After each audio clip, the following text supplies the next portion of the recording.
에, 대림절은 우리가 예수님 오심을 기다릴 대자 이말 임자입니다. 그래서 뭐 강림절이다, 대림절이다, 대강절이다 이렇게 교회에서 이 용어를 굉장히 혼용해서 쓰고 있는데 우리 감리교에서 지난해 총회에서 대림절로 통일을 한다 이렇게 결의를 한 바가 있습니다. 그래서 대림절이 맞아요. 저희 교회는 늘 대림절로 썼는데 다른 교회 가면 강림절, 뭐 내릴 강자 이말 임자, 그래서 강림절 예수님이 오시는 걸 그렇게도 하고.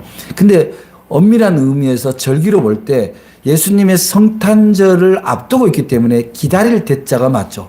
예수님 오심을 임하심을 기다린다. 그래서 대림절. 그래서 오늘이 두 번째 주일인데요. 그 대림절인데 뭘 그럼 우리가 기다린다고 할 때 뭘 기다리냐는 거죠. 도대체 우리 신앙에서요 기다림이라는 것은 굉장히 중요합니다. 그 단순히 인내하고는 또 달라요. 기다림이라는 건 뭐예요? 뭐가 전제가 되는 거죠. 막연하게 기다린 건 기다린 게 아니에요. 그는 그냥 그야말로 인내 견디는 거죠. 그런데 기다림이라는 거는 기대의 가치가 있고 희망이 있는 것이 있을 때 기다림이 가능해지는 겁니다. 그래서 그러면 그 기다림을 잊게 하는 힘이 뭐냐? 또 왜 기다려야 되느냐? 우리가 예수님을 왜 우리 마음에 모시는 것을 기다리고 그거를 앙망해야 되는가를 우리가 이 대림절 기간에 깨달아야 된다는 거예요. 우리가 예수 믿고 신앙생활을 한다는 것은 가장 근본적인 우리에게서 유익이 뭐냐면 바로 평화입니다. 평화. 다르게 표현하면 고요예요. 고요. 우리가 신앙생활을 통해서 얻는 것이 세상이 얻는 어떤 축복 그런 것이 아니라 가장 명백한 것은 내 안에 요동치는 시기, 질투, 경쟁, 이기심, 열등감, 분노 이런 것들로부터 나를 고요하게 만들어가는 그 전적인 힘을 우리는 앙망하는 거죠. 성령의 열매가 뭐 다름 아니라 그런 거죠. 그런데 우리가 정말 견디기 힘든 때가 있습니다. 견디기 힘든 때는 뭐냐면 몸에 질병이 와서 아플 때도 물론 있지만 실제로는 뭐냐면 내 주변 상황이 정말 정의롭지 못하고 사랑스럽지 못한데 오히려 정의롭지 못하고 사랑스럽지 못한 사람들이 잘 되는 일들이 내 앞에서 벌어질 때예요. 악이 득세를 하고 선한 사람들을 괴롭히는 때 그거를 바라보는 그야말로 하나님을 믿는 선한 양들의 입장에서는 더할 수 없이 괴롭고 힘들죠. 오늘 이 성경을 우리가 함께 읽은 이 학계 선지자는 주전 7세기 그러니까 약 607년에서 612년 BC 그때 이스라엘의 남유다 상황이 어떻게 되냐면은 강대국하고 싸움을 하고 있었는데 그 강대국 사이에 즉 아시리아와 바벨로니아 이 강대국이 싸움을 하고 남유다 남쪽에는 애굽, 이집트가 다시 부활해서 이 팔레스타인 지방 이스라엘을 남유다 땅을 침범을 하고 결국은 그 중간에 낀 이 이스라엘이 북쪽으로는 바벨로니아, 아시리아, 남쪽으로는 남유다 이집트로부터 이렇게 위협을 받는 그런 지경에 그 당시에 국민으로부터 총애를 받고 존경받았던 요시야 왕이 남쪽의 전쟁에서 애국과의 전쟁에서 전사를 합니다. 나라의 축이 무너진 거죠. 그러자 급속히 이 이스라엘 민족이 혼돈에 빠지고 멸망의 위기에 있을 때 이 예언자, 선지자 학계는 하나님 앞에 항의를 합니다. 하나님, 도대체 하나님이 공의롭게 이 세상을 이끌어 가는 거라고 믿었고, 하나님을 믿는 이스라엘 백성들이 하나님 앞에 최선을 다해서 하나님을 믿고 예배 드리고 살아가는데, 왜 이렇게 열강들은 이 민족을 이다지도 괴롭힙니까? 그리고 나라를 바로 세워야 될 그런 지도자는 사라지고 이상한 지도자들이 나라에 득세를 한다 이 말이에요. 나라를 팔아먹는. 어떻게 보면 지금의 한반도 상황과 너무 유사한 거예요. 러시아와 우크라이나 전쟁의 그 폐해는 다시 냉전 시대로 돌아가는 그런 위험이 도사리고 있고, 거기에 이른바 부와 내동하는 정치 세력들에 의해서 민족 간의 전쟁 위기가 고조되고 있는 이 시점입니다. 그런 것을 생각하면 우리들이 정말 어떻게 살아야 되는가? 이 위기의 시대, 이 분노의 시대에 과연 우리는 하나님 앞에 어떻게 서고 예수님을 어떻게 기다려야 되는가? 이런 갈등이 생기는 거예요. 그런데 그러한 혼돈의 시대에, 혼돈의 시점에 이 학계는 그것을 탄식하고 사람들을 데리고 거리로 나가서 뭘 하는 게 아니라 하나님에게로 찾아갑니다.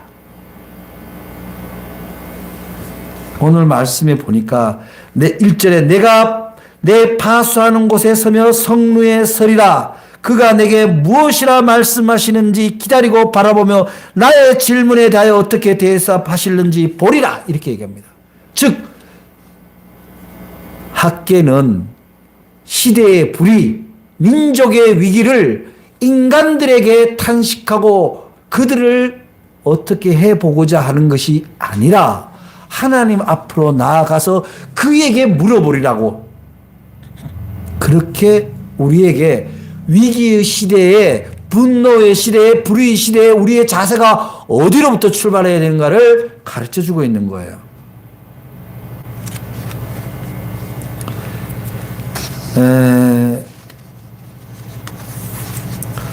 되게 이렇게 지금 코로나19로 해서 경제적인 위기가 굉장히 이렇게 많이 여파가 있습니다. 마치 IMF 이후처럼. 그런데 IMF 때도 마찬가지고 지금도 마찬가지입니다만 가진 사람들은요, 이래도 괜찮고 저래도 괜찮아요. 금리가 올라도 괜찮고 금리가 내려도 괜찮아요. 그런데 가난한 사람들은, 하루 벌어서 하루 살아야 되는 사람들은 모든 여파에 결국은 어떻게 됩니까? 그런 경제적 권력을 가진 사람들의 요구에 종속될 수밖에 없는, 거기에 따라갈 수밖에 없는, 불이고 부당하고 불편하지만 그래도 그렇게 가야 되는 그런 절체절명의 위기 속에서 살아갈 수밖에 없다. 물론 지금도 거리에서 그런 불의에 대해서 목소리를 높인 사람도 있습니다만은 우리는 하나님을 믿는 사람들이다 이 말이죠. 학계 선지자가 보여준 하나님 앞으로 먼저 나아가서 하나님의 음성을 듣는, 하나님의 당부를 먼저 듣는, 하나님의 메시지에 대하여 귀를 기울이는 자세가 먼저 이루어질 때, 그때 우리는 뭐예요? 나의 의지나 나의 능력으로 이 세상을 바꿀 수 없다라는 것을 깨닫게 되는 거예요. 하박국은 아마 하나님한테 이렇게 질문했을 거예요. 하나님은 왜 이 세상을 이렇게 아름답게 만들어 놓고는 이렇게 불의를 저지르는 자들을, 이렇게 전쟁을 유발하는 자들을 그대로 두시는가? 그들을 왜 멸망시키지 아니하시는가? 왜 가난한 하나님을 바라보는 백성들을 괴롭히도록 내버려 두시는가? 또 그런 위기가 있을 때 진정한 지도자, 종교 지도자, 정치 지도자 할 것 없이 그 지도자들은 왜 한결같이 하나님의 뜻과 상관없는 그런 결정을 하고 발언을 하고 오히려 불의와 폭력과 다툼과 시비를 불러일으키는지 묻고 있는 거예요. 그런데 하나님은 오늘 말씀을 통해서 하박국에게, 아니 오늘의 우리에게 분명히 말씀하고 계셔요. 하나님이 능력이 없어서, 하나님이 공의와 불의를 몰라서 가만히 계시는 것이 아니라는 거예요.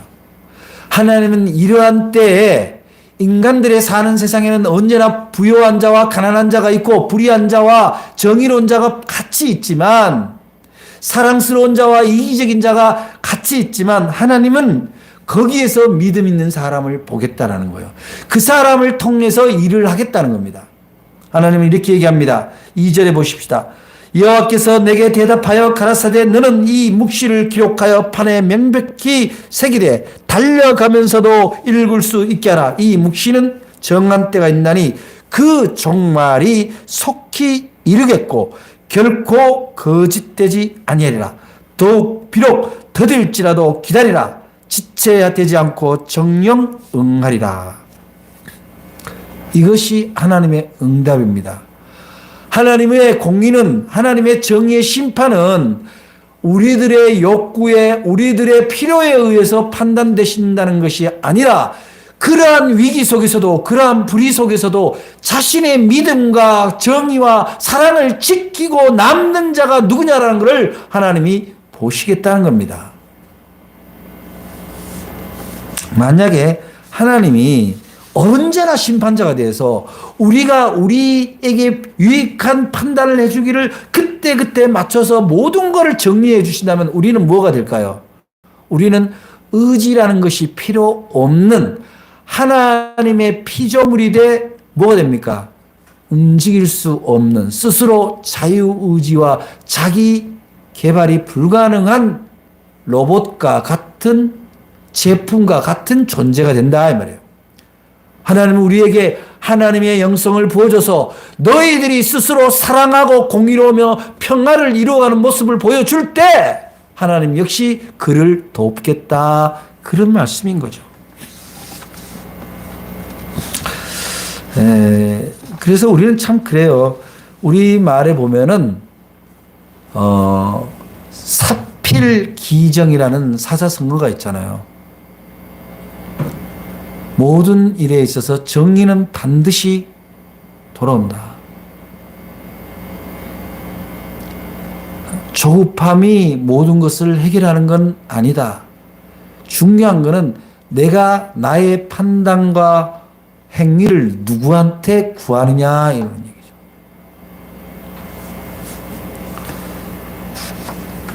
세상은 인간이 존재하는 데는 어디나 그 제도 자체가 불완전해요. 완전한 제도를 만들 수가 없어요. 왜냐하면 늘 그 제도를 이용해서 공동체의 유익보다는 자기의 이익을 우선적으로 취하는 꼭 정말 괴물 같은 존재들이 꼭 있거든요.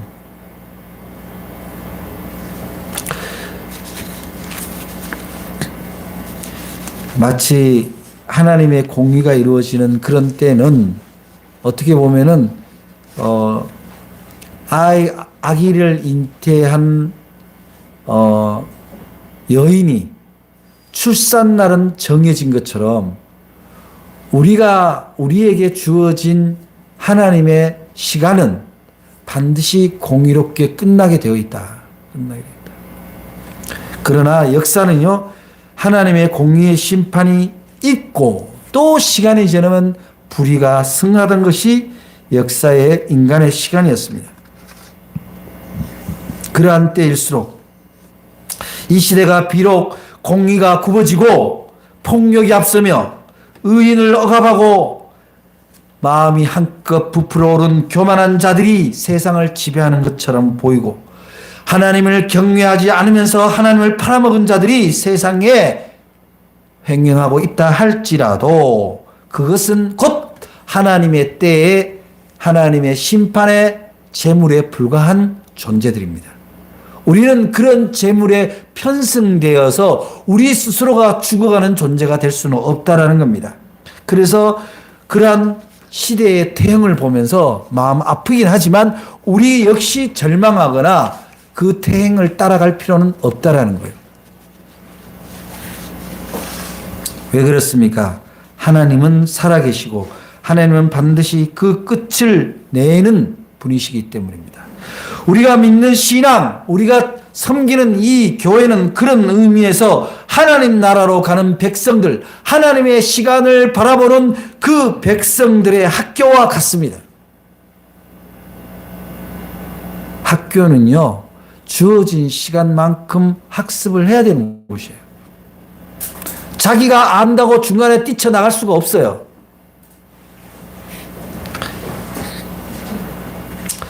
우리가 민주주의의 태행을 보면서 가슴 아프기도 하지만 하나님은 그것 위에 계신 분이다. 하나님은 어떠한 다툼도 평화보다 위대할 수는 없다. 그를 말씀하시는 거예요. 내 목소리를 높여서 뭔가 내 의가 드러날 수는 있겠지만 하나님은 그거를 보는 것이 아니라 하나님을 모시고 끝까지 인내하고 함께 기도하는 자들을 통해서 결코 불의한 방법으로 따라가지 않는 그런 결단이 필요하다는 거예요. 오늘날 지구의 이 기후위기, 생태위기를 보더라도 정말 인간들의 폐악이라는 것이 끝이 없구나 그런 생각을 합니다. 우리가 뭐 정치적인 이슈에 대해서 민감하게 움직이는 것도 중요하지만 함께 하나님이 함께 살으라고 허락해 준 이 자연 세계를 우리가 어떻게 지키고 공생할 건가에 대해서 정말 기도하고 참여하지 않으면 정말 안 될 것 같아요. 내가 하나님을 믿는다고 하면서 내가 하나님의 공의를 따라가겠다고 하면서 끊임없이 자연을 훼손하고 이웃에게 불편을 주는 그런 삶의 습관을 가지고 있다면 우리가 작은 것부터 고쳐가야 된다. 어떤 의미에서 우리의 이웃이 결코 나하고 잘 아는 친지만을 의미하는 건 아니잖아요. 우리의 이웃은 우리와 함께 자라고 있는 나무와 풀과 꽃일 수도 있고 저 야생에 살고 있는 곤충과 동물들일 수도 있습니다. 우리가 그들을 생각한다면 우리가 사는 방식이 사람들끼리는 내가 굉장히 신실하고 공의로워 보일지 모르지만 그들에게는 하나님이 아름답게 창조한 피조 세계에 있는 생명들이 볼 때는 불의한 거죠. 우리는 작은 것들에 대해서, 작은 생명들에 대해서도 우리들의 마음이 너무 멀어져 있거나 척박하지 않도록 돌아봐야 할 필요가 있습니다. 그렇다면 이렇게 세상이 어지럽고 불의하며 사람들이 점점 이기적으로 변해가는 이 시대에 우리는 무엇으로 견딜 수 있습니까? 바로 믿음으로 살아야 된다는 거예요. 오늘 말씀의 4절에 보니까 이렇게 얘기합니다. 보라, 그의 마음은 교만하여 그의 속에서 정직하지 못하리라. 그러나 의인은 그 믿음으로 말미암아 살리라. 이렇게 말씀하고 있습니다. 마음이 교만한 사람들은 어떤 사람들입니까? 이미 자기가 세상을 심판하고 자기가 세상을 마음대로 할 수 있다라고 착각하는 사람들이에요. 그게 정치 권력이든 경제 권력이든 지식 권력이든지 누구라도 할 것 없이 그 사람들은 결코 정직할 수가 없고 하나님의 심판에 제물이 될 수밖에 없다는 겁니다. 그러나 여러분, 믿음으로 사는 여러분들이야말로 진정 하나님의 심판의 때에 구별되어 하나님 앞에 구원받을 뿐만 아니라 칭찬받는 그런 성도가 되고 하나님의 백성이 된다는 겁니다. 그날은 반드시 온다는 겁니다. 그것이 하나님의 시간입니다. 하나님의 정한 때는 하나님이 오시는 그 시간을 의미합니다. 지금 여러분들이 여러분 삶에 있어서 불안과 불이익과 불평에 대해서 어떻게 생각하고 있습니까? 과연 여러분들은 그 순간에 하나님을 생각하기보다는 자기의 생각을 먼저 내세우지는 않습니까? 하나님은 먼저 기다리라는 겁니다. 우리 예수님이, 독생자 예수님이 이 땅에 오셨는데, 오셔서 뭐하러 오셨어요? 뭐하러? 예수님을 통해서 하나님의 영을 받아들이고, 그래서 자신의 삶을 구원받아서 자유롭게, 하나님 안에서 자유롭게 사는 삶을 보여주고, 그것을 하나님 앞에 명백히 요구하기 위해서 오신 분이 예수님 아닙니까? 근데 그걸 이루기 위해서 어디까지 기다려요? 죽기까지 기다리신 분이에요. 그 당시 로마 식민정부의 총독이 뭐라고 그 앞에 주님이 그렇게 사형을 당해야 되겠어요? 그것은 뭡니까? 하나님의 때를 지키기 위한 그리스도 예수의 믿음인 거예요. 우리가 믿는 믿음은 뭡니까? 우리가 믿는 믿음이 다른 종교가 믿는 것처럼 우리의 삶이 좀 더 풍요로워지고 우리의 위치가 좀 더 높아지고 우리의 건의가 더 사는 것을 원합니까? 그렇지 않습니다. 예수님은 사랑과 평화를 위해서 죽기까지 기다리셨는데 여러분은 사랑과 평화를 위해서 얼마나 기다립니까? 얼마나 견디고 있습니까? 얼마나 배려합니까? 얼마나 품어주고 있습니까?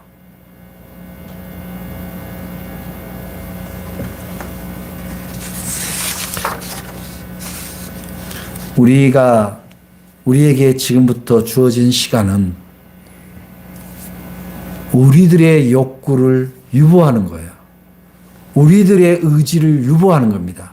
지금부터는 세상이 불의할수록 위기일수록 하나님 앞으로 나왔던 학계 선지자처럼 세상이 지금 불의하고 위기라고 하여 흥분하고 들떠있지 말고 하나님 앞으로 나와 자신을 먼저 내려놓고 하나님의 눈으로 다시 한번 세상과 이웃을 보는 눈이 필요합니다. 사도 베드로는 이렇게 우리에게 건면합니다. 베드로후서 3장 8절로부터 9절에서 사랑하는 여러분, 이 한 가지만은 잊지 마십시오. 주님께는 하루가 1000년 같고 1000년이 하루 같습니다. 어떤 이들이 생각하는 것 같이 주님께서는 약속을 더디 지키시는 것이 아닙니다. 도리어 여러분들을 위하여 오래 참으시는 것입니다. 하나님께서는 아무도 멸망하지 않고 모두 회개하는 데 이르기를 바라고 있습니다. 우리들의 이러한 기다림이 그저 막연한 것은 아닙니다. 우리가 그 기다리는 시간 안에 하나님과 우리의 시간이 교차되는 그 시간 안에서는 무엇을 해야 될까요? 하나님이 기뻐하시고 내가 기뻐하는 이 일을 하면서 기다려야 된다는 거예요. 하나님이 기뻐하고 내가 기뻐하는 일이 뭐겠어요? 바로 약한 자의 벗이 되어주고 마음이 찢긴 자들을 어루만져주며 희망을 잃어버린 이들에게 격려하고 희망을 나눠주는 일들입니다. 바로 그것을 준비하는 시기가 바로 대림절입니다.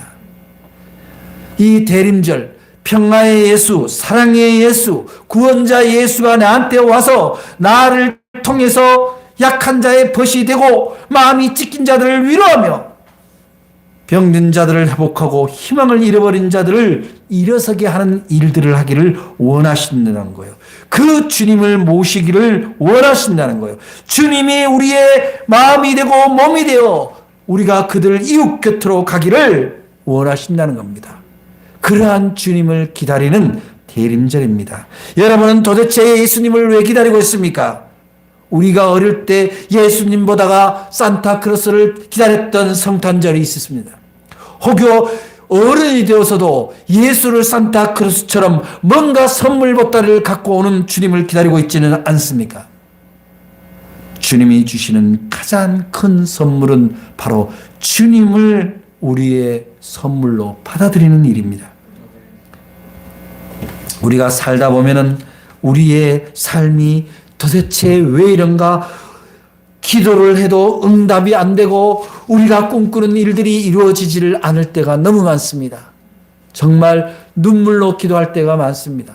제가 목회를 하면서도 이 코로나19 와중 3년을 보면서 교회는 그 교세가 줄어들고 교인들은 다 교회를 떠나는 이 위기 속에서 과연 하나님은 누구를 믿는 자로 붙드는가에 대해서 질문하지 않을 수가 없습니다. 제가 언젠가 기도에 응답이 늦어지고 힘들었을 때 쓴 시가 있습니다. 응답이라는 시입니다. 잠깐 소개합니다. 응답. 잠이 오지 않아 경을 펼칩니다. 요한의 편지 속에는 햇살이 쏟아지고 나는 새벽녘 언덕에서 놓친 말씀 한 자락 붙들고 당신에게 묻습니다. 날선 검보다 눈물을 흘리는 일, 무엇을 지켜내는 일보다 사랑하는 일이 어려운 까닭을 날마다 질문하고 당신은 얼른 대답하지 않지만 요한의 편지 속에 가득한 햇살, 따뜻할수록 우리는 왜 눈물이 나는지 조금은 알 듯 합니다. 날마다 홀로 기도하면서 때로는 하루의 번면을 다 씻어내지도 못한 어느 날 밤에 내 기도에 얼른 응답하지 않는 주님의 침묵에 애달파하다가 눈물로 잠든 적도 있습니다. 날마다 성도들과 이웃들의 기도 제목을 나누다 보면 이 기도의 숙명은 언제나 끝이 날까 생각하게 되기도 합니다.